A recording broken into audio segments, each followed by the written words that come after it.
അപ്പോൾ ഇന്ന് നമ്മൾ നമ്മുടെ തോട്ടത്തിലുണ്ടായ കുറച്ച് പാവയ്ക്ക അരിഞ്ഞ് നമ്മൾ ഉണക്കാൻ പോവാണ്. ഇത് ഉണ്ടായി കഴിഞ്ഞപ്പോഴാണ് അറിഞ്ഞത് ഇതിൻ്റെ അമളി പറ്റിയത്. കാരണം നല്ല കയ്പ്പാണ്, ഭയങ്കര കയ്പ്പാണ്. അപ്പോൾ നമുക്കിത് തോരനാക്കി കഴിക്കാൻ വേണ്ടി ഭയങ്കര ബുദ്ധിമുട്ടാണ്. അപ്പം ഞാൻ വല്ലത് കട്ട് ചെയ്ത് ചില്ലലുവിൻ്റെ കൈ കൊടുത്തു. ചില്ലലുവാണ് അതിൻ്റെ ഇതെല്ലാം എടുത്ത് നേതൃത്വം വഹിക്കുന്നത്. അപ്പോൾ ഇതെല്ലാം കിട്ടിക്കഴിഞ്ഞപ്പോൾ ഭയങ്കര സന്തോഷമായി. എന്നിട്ട് ഇനിയിപ്പോൾ നമ്മളിതുണ്ടാകുന്ന ചെറിയ പാവയ്ക്ക ഉണ്ടല്ലോ, അത് കവർ ചെയ്യണം. അത് കവർ ചെയ്ത് ഇത് ഇങ്ങനെ ആക്കിയിട്ടുണ്ട് നമ്മൾ.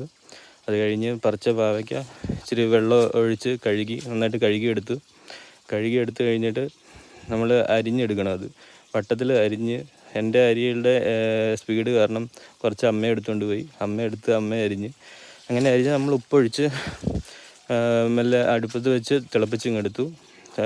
വാട്ടിയെടുത്തിട്ട് നമ്മൾ വെയിലത്ത് വെച്ച് ഉണങ്ങാൻ പോവുകയാണ്. ഓരോന്ന് വെച്ച് അടുക്കി ഉണങ്ങാൻ വെച്ചു.